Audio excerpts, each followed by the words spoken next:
Audio Jungle.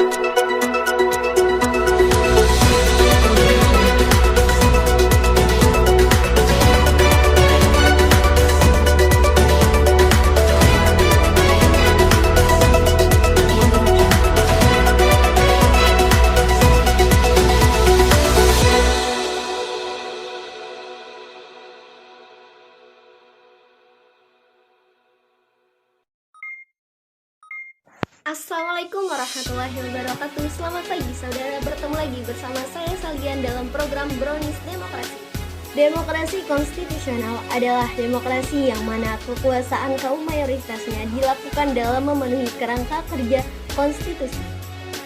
Pada negara kita, Indonesia, demokrasi konstitusional dilaksanakan dan dikawal berdasarkan konstitusi, yaitu Undang-Undang Dasar. Dalam sebuah negara yang berdemokrasi, terdapat pilar-pilar, nilai-nilai, dan masih banyak lagi. Untuk mengetahui lebih lanjut bagaimana pilar-pilar dalam negara kita saat ini, saya sudah terhubung dengan reporter kita, Afrotul Ulum. Oke, Mas Afrotul, bagaimana pilar-pilar demokrasi di Indonesia pada saat ini? Assalamualaikum warahmatullahi wabarakatuh.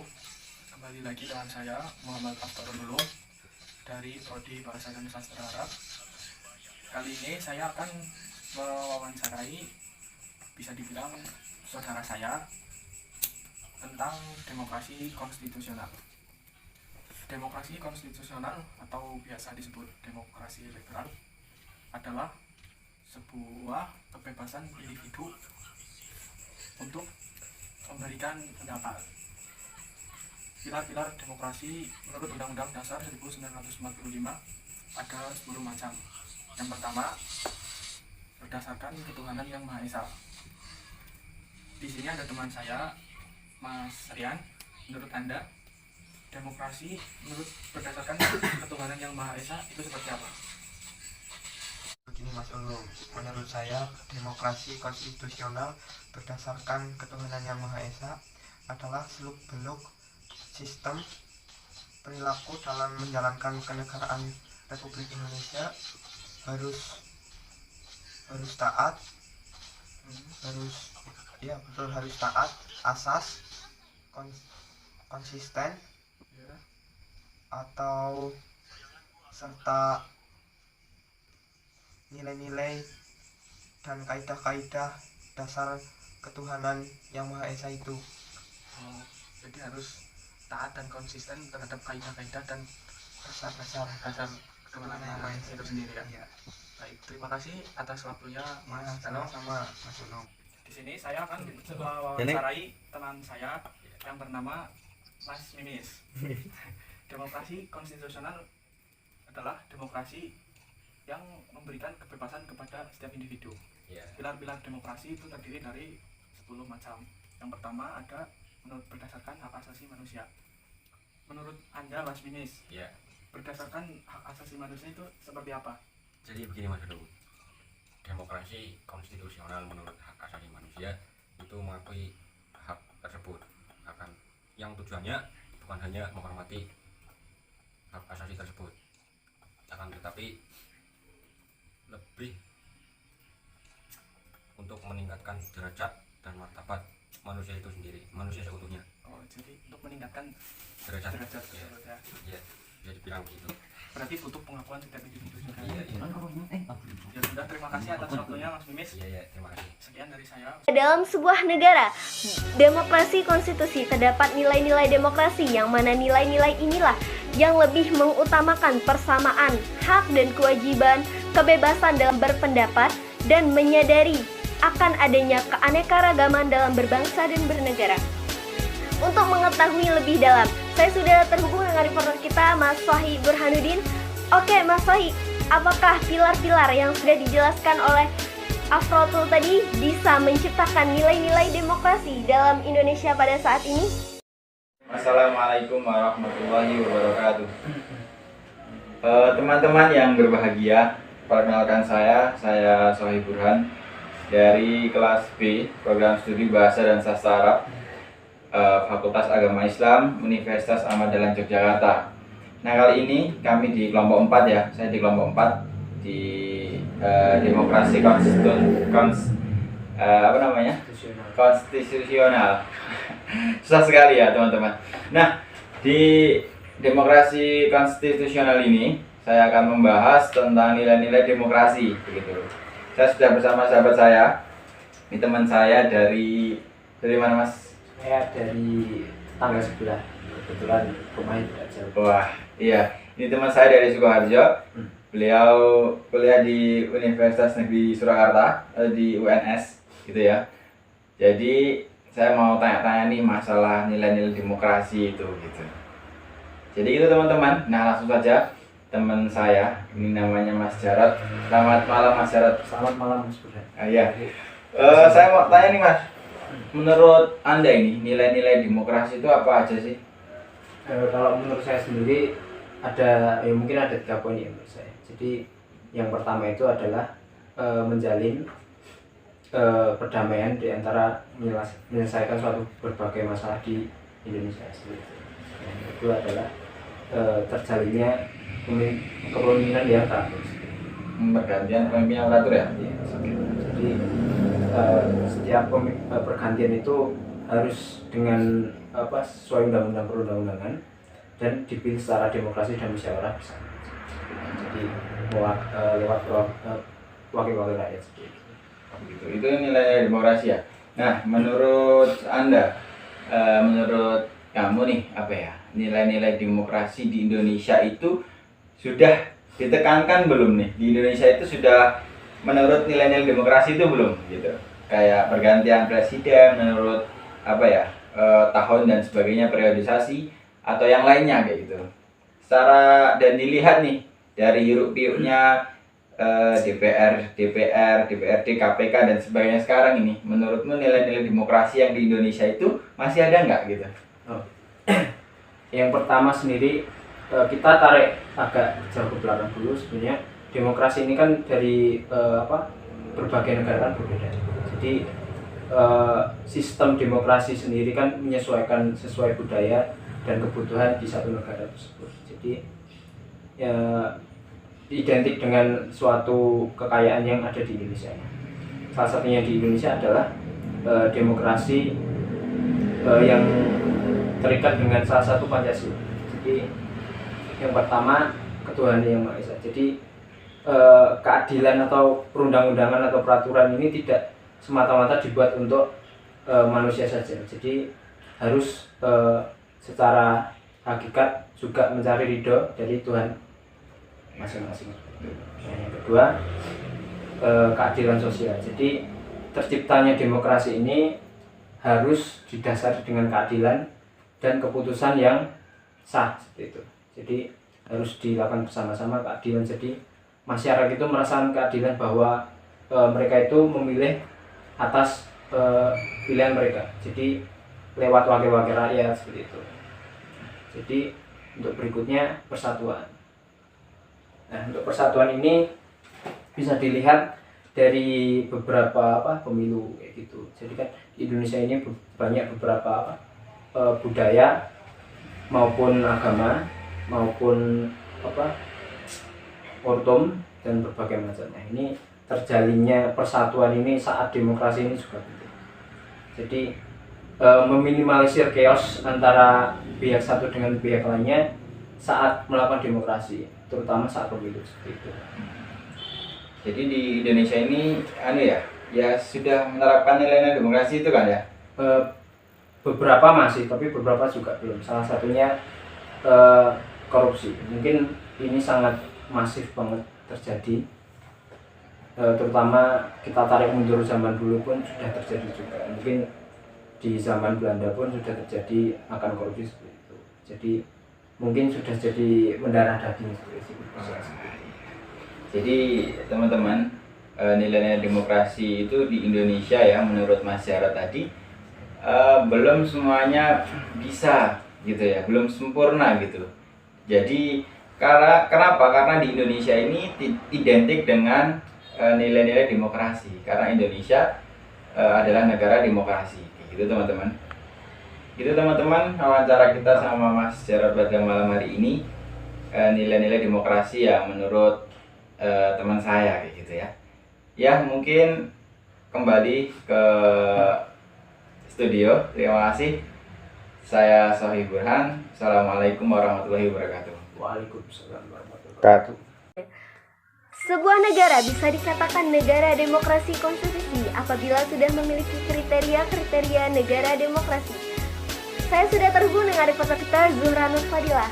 Oke Mbak Zuhra, apakah Indonesia sudah memiliki keseluruhan, sebagian atau bahkan tidak sama sekali dari kriteria-kriteria negara demokrasi? Dan apakah rakyat Indonesia sudah merasakan dampak dari kriteria-kriteria demokrasi? Baik, dengan saya Zuhra Nur Fadilah ingin menanyakan beberapa hal terkait kriteria demokrasi negara Indonesia.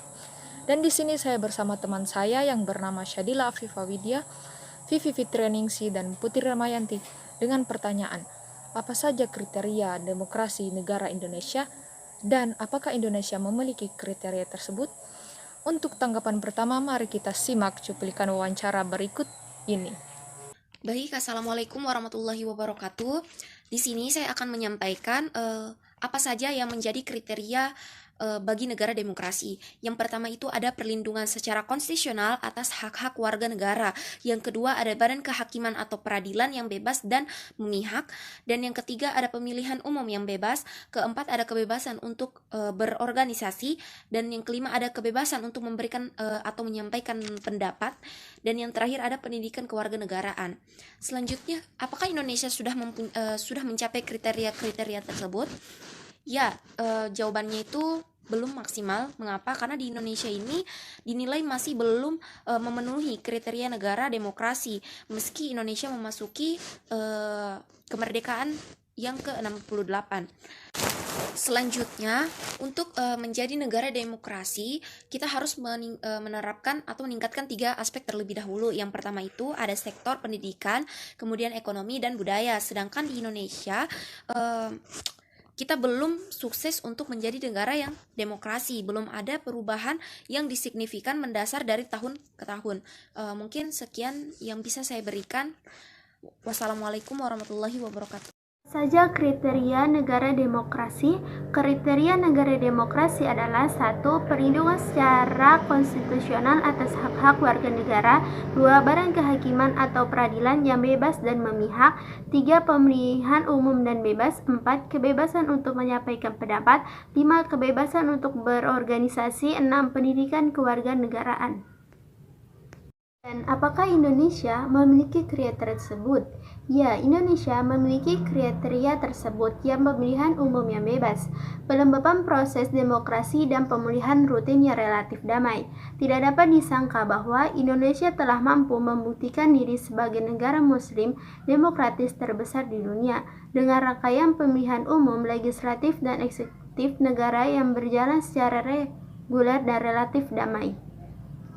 Bismillah, saya Putri Ramayanti dari Universitas Muslim Indonesia. Kali ini saya akan menjawab pertanyaan pertama, yaitu apa saja yang menjadi kriteria negara demokrasi.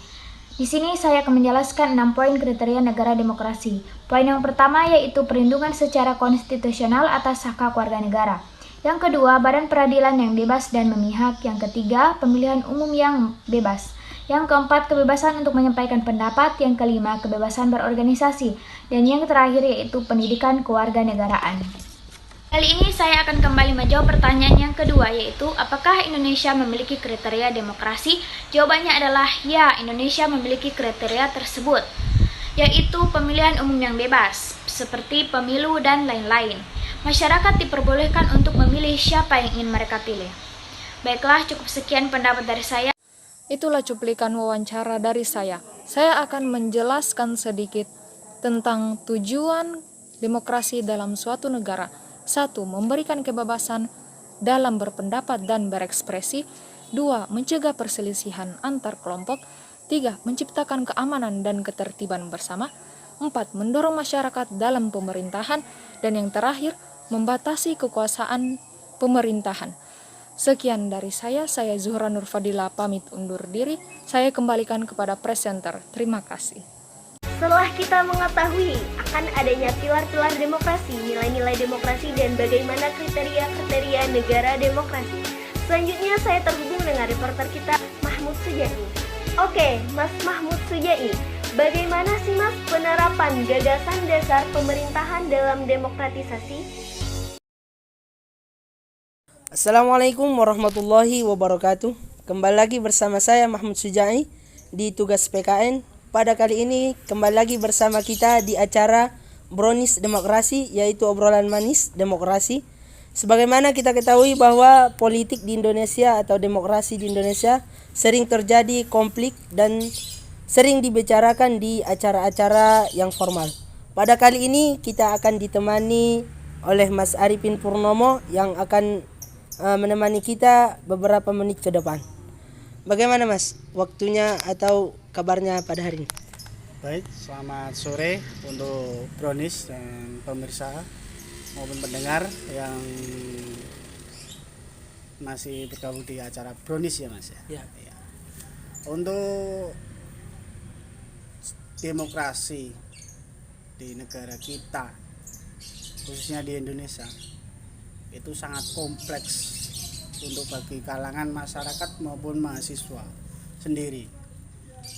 Demokrasi, HAM, pemilu, itu semua diatur dengan perundang-undangan yang ada di negara ini.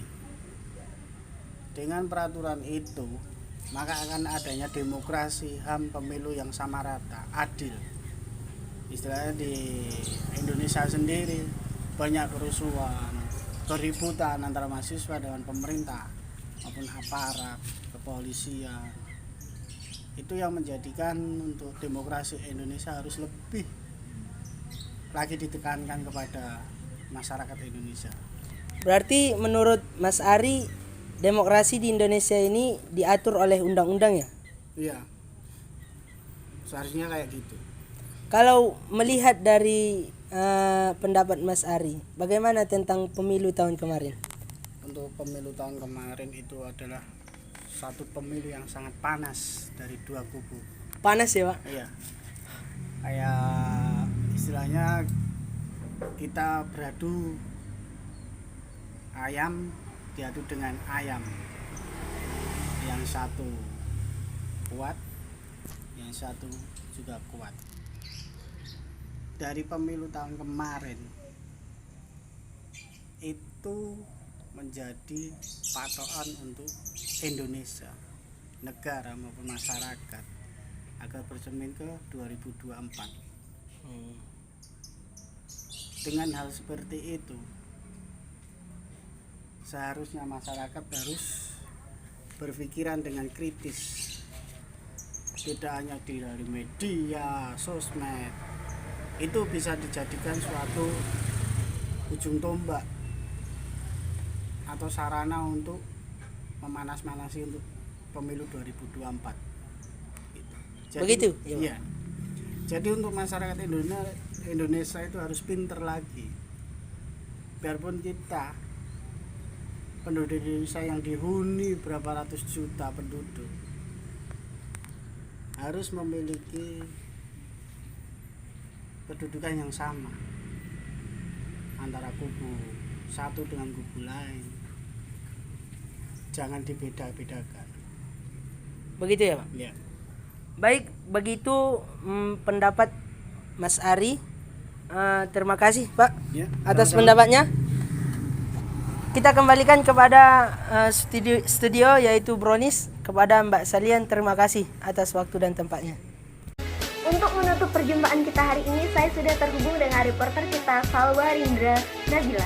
Oke Mbak Salwa, bagaimana sih Mbak demokrasi di Indonesia pada saat ini? Oke baik, terima kasih kepada rekan saya Salian di studio, dan kali ini saya sudah terhubung langsung dengan salah satu mahasiswi Universitas Negeri Yogyakarta, Aisyah Yafis Iklima. Baik, Mbak Aisyah Yafis, bagaimana kabarnya? Alhamdulillah baik. Ya, terima kasih karena sudah meluangkan waktunya untuk bisa mengobrol bersama tim Brownies Demokrasi Indonesia. Dan di sini saya akan mengajukan beberapa pertanyaan terkait demokrasi konstitusional di Indonesia pada saat ini. Oke, langsung saja. Demokrasi konstitusional merupakan suatu kedaulatan rakyat yang didasarkan kepada Undang-Undang Dasar Negara Republik Indonesia tahun 1945. Yang mana dalam mencapai tujuannya semuanya sudah dituangkan dalam batang tubuh Undang-Undang Dasar tersebut. Dan salah satu tujuan negara adalah mencapai keadilan bagi seluruh rakyat Indonesia. Dan yang menjadi pertanyaan adalah, dapatkah keadilan sosial bagi seluruh rakyat Indonesia dapat tercapai apabila melihat kondisi demokrasi Indonesia pada saat ini? Ya, menurut saya, bila dilihat dari kondisi demokrasi Indonesia pada saat ini, keadilan sosial akan sulit tercapai. Pada tahun 2020 kemarin, rata-rata indeks demokrasi global Indonesia turun dari 5,44 menjadi 5,37. Skor tersebut merupakan yang terburuk selama 14 tahun terakhir. Inilah mengapa saya bilang sulit untuk mencapai keadilan sosial, karena bahkan dengan skor yang lebih tinggi dari tahun 2020, keadilan sosial Indonesia belum tercapai, apalagi sekarang terus menurun. Selain itu, berdasarkan data statistik BPS, ada beberapa variabel yang mengalami penurunan, diantaranya kebebasan berbicara, kebebasan berkumpul, peran partai politik, dan pemilu yang jujur dan adil, di mana variabel-variabel tersebut termasuk dalam variabel yang sangat penting dalam demokrasi. Kurang lebihnya seperti itu. Oke, terima kasih untuk tanggapan pertamanya dan lanjut ya, langsung saja. Demokrasi konstitusional Indonesia merupakan salah satu ciri khas dari negara yang berasaskan hukum. Dan sebuah negara hukum pasti akan menegakkan dengan adil dan menyeluruh hak asasi manusia sebagai bentuk eksistensi dari negara tersebut. Dan apakah hukum hak asasi manusia sudah diberikan secara merata kepada masyarakat Indonesia pada saat ini? Menurut saya, hukum hak asasi manusia belum diberikan secara merata kepada masyarakat Indonesia. Bila dijelaskan bagian mana yang kurang, itu banyak sekali. Jadi saya akan memberikan contoh beberapa. Misalnya dalam hal kebebasan berpendapat, pada saat demo Omnibus Law kemarin, banyak terjadi penangkapan terhadap ribuan orang dan kekerasan terhadap ratusan orang dalam aksi unjuk rasa penolakan Omnibus Law di berbagai daerah. Ya. Kemudian kontras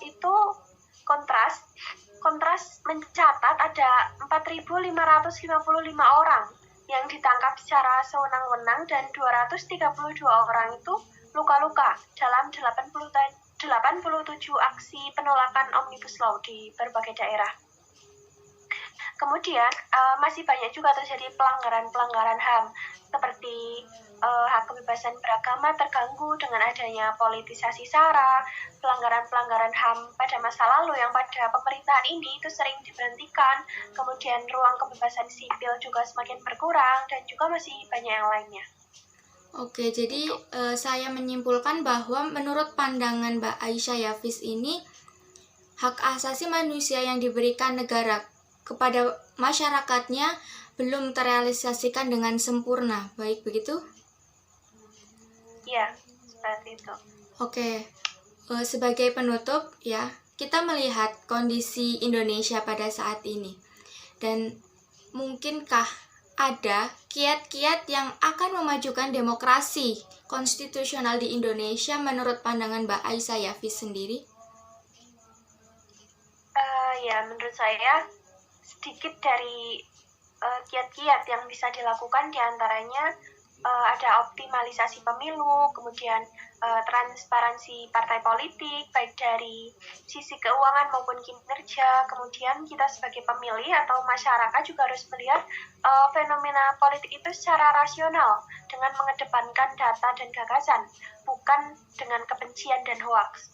Gitu. Jadi kemudian peran media juga sangat dibutuhkan dalam menyajikan informasi yang seimbang dan komprehensif, karena itu merupakan benteng bagi pengetahuan masyarakat.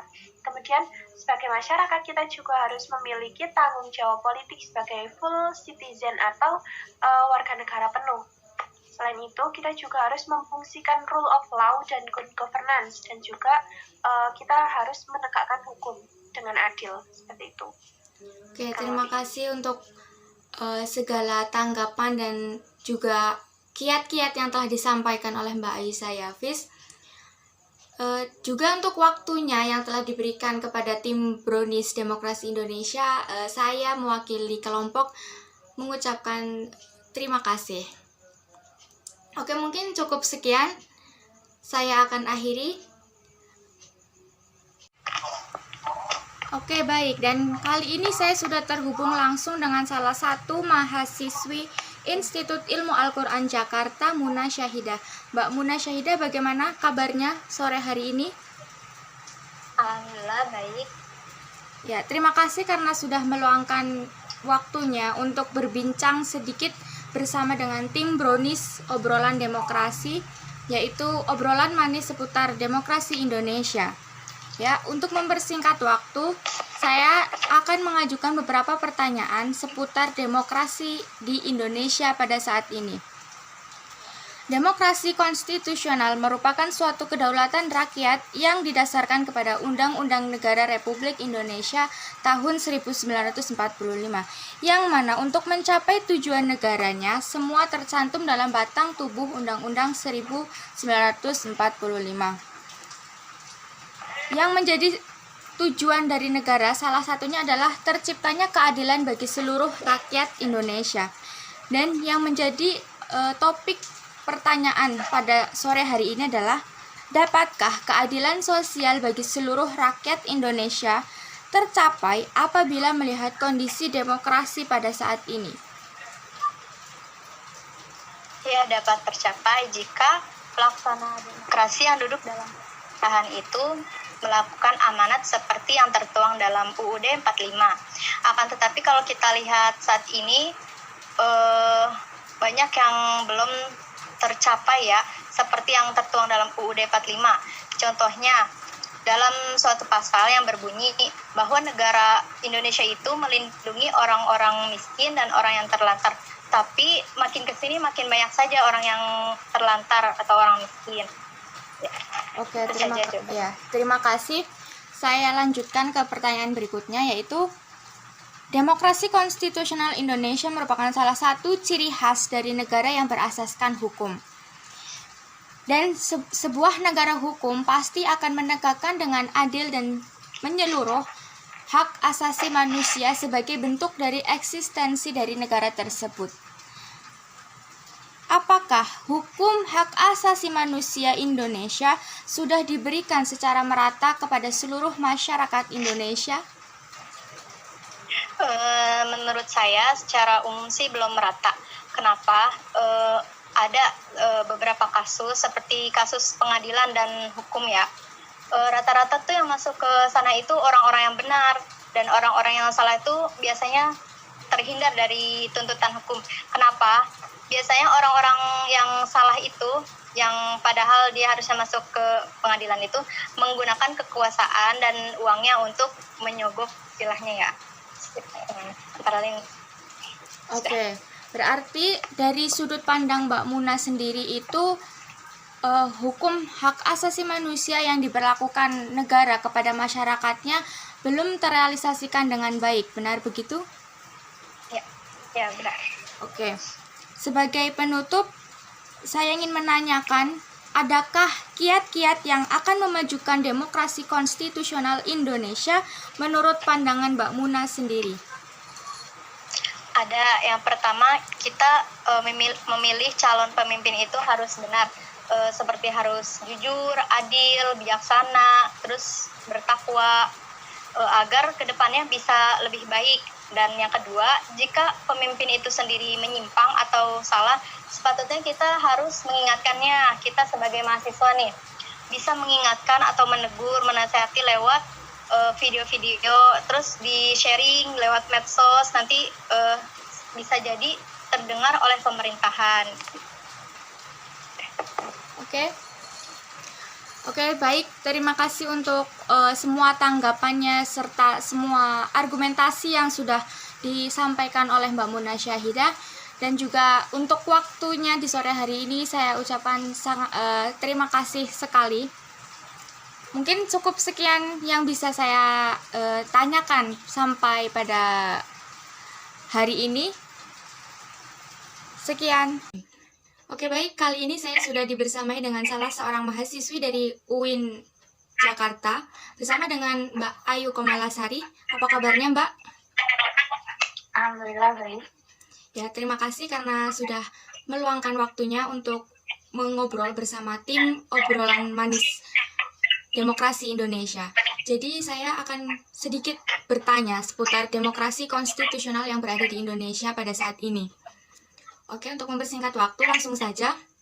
Demokrasi konstitusional merupakan suatu kedaulatan rakyat yang didasarkan kepada Undang-Undang Dasar Republik Indonesia tahun 1945, yang mana untuk mencapai tujuan negara, semuanya dicantumkan dalam batang tubuh Undang-Undang Dasar 1945. Dan salah satu tujuan negara adalah menciptakan keadilan sosial bagi seluruh masyarakat Indonesia.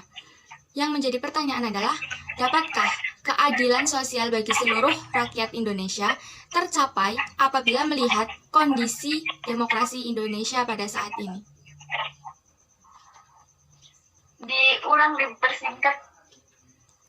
Pertanyaannya ya, intinya, bisakah keadilan sosial bagi seluruh rakyat Indonesia itu tercapai atau terrealisasi dengan baik jika kita melihat kondisi demokrasi Indonesia pada saat ini?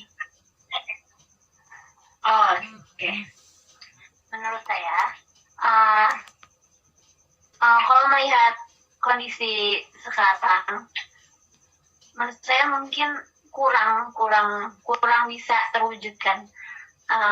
Seperti yang saya pahami dari sistem demokrasi di Indonesia, salah satunya lewat DPR, lewat perwakilan rakyat, yang mana kadang anggota-anggota DPR itu sendiri kadang masih, walaupun mereka berpendidikan istilahnya, tapi kadang moral mereka kurang, yang seharusnya mereka menjadi wakil dari rakyat, menjadi wakil dari kita, tapi terkadang mereka punya tujuan dan niat tersendiri untuk kepentingan diri sendirinya, bukan untuk warga Indonesia dan bangsa Indonesia gitu. Jadi mungkin dari sistem di Indonesia tersendiri, menurut saya seharusnya dari anggota DPR itu harus dididik secara betul, tidak hanya tentang wawasan bernegara atau tentang wawasan keindonesiaan lah, tapi juga seharusnya yang paling penting itu justru moral mereka, moral mereka, sehingga dengan bekerja itu betul-betul sesuai dengan tujuan yang benar yang Indonesia inginkan. Dengan begitu, insya Allah semua yang demokrasi Indonesia inginkan itu bakal terwujud. Sebenarnya kan dari DPR sendiri kan dipilih melalui pemilu ya. Cuman kadang ya itu punya niat tersendiri, apalagi dengan adanya koruptor seperti itu gitu kan. Jadi menurut saya kurang terrealisasikan. Dan seharusnya solusinya menurut saya anggota DPR itu dididik secara moral gitu intinya. Oke, baik. Terima kasih atas jawaban cepatnya. Dan yang kedua, demokrasi konstitusional Indonesia merupakan salah satu ciri khas dari negara yang berasaskan hukum. Dan sebuah negara hukum pasti akan menegakkan dengan adil dan menyeluruh hak asasi manusia sebagai bentuk eksistensi dari negara itu sendiri. Nah, yang menjadi pertanyaan, apakah hukum hak asasi manusia sudah diberikan secara merata kepada masyarakat Indonesia pada saat ini? Apakah sudah merata gitu ya? Ya. Hak asasi, HAM kan? HAM-nya, ya. Menurut saya mungkin kurang merata, walaupun mungkin sudah dibilang tidak merata juga tidak, tapi dibilang sudah merata secara full juga tidak menurut saya. Jadi ya nggak terlalu rata gitu. Hak asasi manusia di sini kan tiap orang mempunyai hak yang seharusnya diwujudkan dan bebas gitu kan. Cuman ya itu terkadang Indonesia ya di sini beberapa sudah terwujud tapi belum sepenuhnya. Ya mungkin kurangnya dari pemerintah itu tersendiri, begitu juga dari warganya. Ya menurut saya orang-orang pemerintah sebenarnya punya wawasan dan pengetahuan yang tinggi, tetapi terkadang terbius dengan jabatan juga juga harta ya. Dan kadang warga Indonesia juga masih banyak yang kurang berpendidikan, yang kurang paham betul, apalagi dengan zaman sekarang gini ya yang serba gadget banget. Jadi mereka belum paham betul gitu. Jadi hak asasi manusia ini menurut saya belum terrealisasikan secara sepenuhnya, kurang sih, gitu aja sih sebenarnya. Oke, baik. Dan terakhir sebagai penutup ya, ketika kita melihat kondisi Indonesia pada saat ini, adakah kiat-kiat yang akan memajukan demokrasi konstitusional di Indonesia menurut pandangan Mbak Ayu Komala sendiri? Kiat-kiatnya untuk memajukan demokrasi. Menurut saya dari sisi warga Indonesia seharusnya benar-benar paham dan diberi materi wawasan tentang kenegaraan, sehingga masyarakat Indonesia itu benar-benar paham. Dengan diberinya wawasan tersebut juga warga Indonesia harus benar-benar memahami juga mengerti gitu tentang keindonesiaan ini. Dari sisi warganya itu seperti itu. Kalau dari sisi pemerintahnya itu yang saya sebutkan di pertanyaan di awal itu, mereka seharusnya didikan secara moralnya itu harus lebih tinggi lagi, harus tentang pengetahuan spiritual itu penting banget. Jadi mereka akan sadar betul tentang apa yang mereka laksanain itu, bahwa itu benar-benar amanah yang sangat besar yang akan diperhitungkan nanti gitu. Jadi mereka juga harus dididik secara moral, yang mana saya sudah yakin sih mereka pengetahuan wawasan kayak gitu sebenarnya sudah tinggi, tapi moralnya itu yang sangat kurang banget. Jadi yaitu dari warganya harus diberi pengetahuan yang besar tentang kenegaraan, dan dari warganya juga harusnya paham betul, memahami, jangan sampai cuma selewat doang gitu. Dan dari pemerintahannya itu menurut saya yang kurang itu moralnya, sehingga mereka tuh benar-benar paham tanggung jawab mereka gitu. Oke, berarti kesimpulannya adalah kiat-kiat itu ditujukan baik untuk masyarakat maupun pemerintah negara itu sendiri. Begitu Mbak Ayu? Ya, betul. Oke, terima kasih untuk waktu yang diluangkan kepada tim Brownies Demokrasi Indonesia. Mungkin cukup sekian perjumpaan kita pada malam hari ini. Saya ucapkan terima kasih.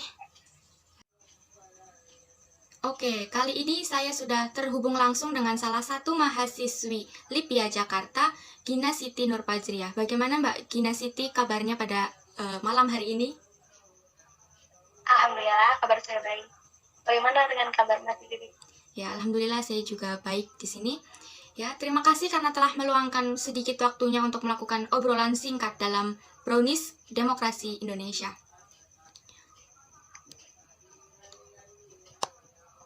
Oke, untuk mempersingkat waktu, saya akan mengajukan beberapa pertanyaan terkait demokrasi konstitusional di Indonesia. Ya, demokrasi konstitusional merupakan suatu kedaulatan rakyat yang didasarkan kepada Undang-Undang Republik Indonesia tahun 1945, yang mana untuk mencapai tujuan negara, semua sudah dicantumkan dalam batang tubuh Undang-Undang Dasar tersebut. Dan salah satu yang menjadi tujuan negara Indonesia adalah tercapainya keadilan sosial bagi seluruh masyarakat Indonesia. Yang menjadi pertanyaan, dapatkah keadilan sosial bagi seluruh rakyat Indonesia tercapai apabila melihat kondisi demokrasi Indonesia pada saat ini? Berbicara tentang pasal kelima, berbicara tentang sila kelima dari Pancasila, yaitu keadilan sosial bagi seluruh rakyat Indonesia, kita bisa ambil poin pentingnya, yaitu tentang keadilan. Nah, adil sendiri menurut KBBI adalah sama berat dan tidak berat sebelah. Yang jika dihubungkan dengan keadaan demokrasi di Indonesia saat ini, menurut saya masih susah untuk merealisasikan secara penuh, di mana hukum di Indonesia ini masih berat sebelah, yang dia masih tajam ke bawah dan tumpul ke atas, di mana di mana setiap kalangan yang melakukan pelanggaran terhadap tabur hukum tidak dikenakan hukuman yang adil bagi setiap pelakunya. Oke, terima kasih untuk tanggapan pertamanya, dan saya lanjutkan ya. Demokrasi konstitusional Indonesia merupakan salah satu ciri khas dari negara yang berasaskan hukum, dan sebuah negara hukum pasti akan menegakkan dengan adil dan menyeluruh hak asasi manusia untuk eksistensi dari negara itu sendiri. Yang menjadi pertanyaan, apakah hukum hak asasi manusia di Indonesia sudah diberikan secara merata kepada masyarakat pada saat ini? Untuk perealisasian HAM sendiri sudah mulai berjalan di Indonesia. Namun hal ini belum terjadi secara merata. Yang bisa kita buktikan dengan kebebasan bersuara terhadap rakyat Indonesia, yang seharusnya kebebasan ini merupakan hak bagi rakyatnya, namun akhir-akhir ini sangat diatur oleh Undang-Undang ITE. Padahal kritik masyarakat terhadap pemerintah adalah suatu hal yang wajar selama tidak melewati batas aturannya. Namun hal ini belum terjadi realisasiannya belum terjadi secara merata. Oke, dari kesimpulan yang saya tangkap berarti menurut sudut pandang Mbak Gina Siti Nurfajriah ini, hak asasi manusia yang diberikan negara kepada masyarakatnya belum terrealisasikan secara penuh dan merata, benar begitu? Iya, benar. Oke, terima kasih. Dan terakhir sebagai penutup, kita melihat kondisi Indonesia pada saat ini. Mungkinkah ada sebuah kiat-kiat yang akan memajukan demokrasi konstitusional di Indonesia menurut pandangan Mbak Gina Siti Nurfajriah sendiri? Untuk kiat-kiatnya bisa kita laksanakan yang pertama dengan peningkatan moral di kalangan pemimpin Indonesia dibanding kualitas intelektualnya. Yang kedua, pemerataan ekonomi, dan yang ketiga, meningkatkan kesadaran masyarakat akan pentingnya politik bagi masyarakat Indonesia. Oke, terima kasih sekali untuk Mbak Gina Siti Nurfajriah karena bersedia melakukan obrolan dan meluangkan waktu untuk bertatap muka secara virtual bersama tim obrolan manis demokrasi Indonesia. Mungkin cukup sekian pertemuan kita pada kali ini ya, Mbak Gina. Saya akhiri dan akan saya kembalikan ke studio. Berita tadi menutup perjumpaan kita hari ini. Jangan lupa tetap jaga kesehatan dan patuhi protokol kesehatan. Wassalamualaikum warahmatullahi wabarakatuh. We touch, we break, make it seem like we feel the same. We love what we have.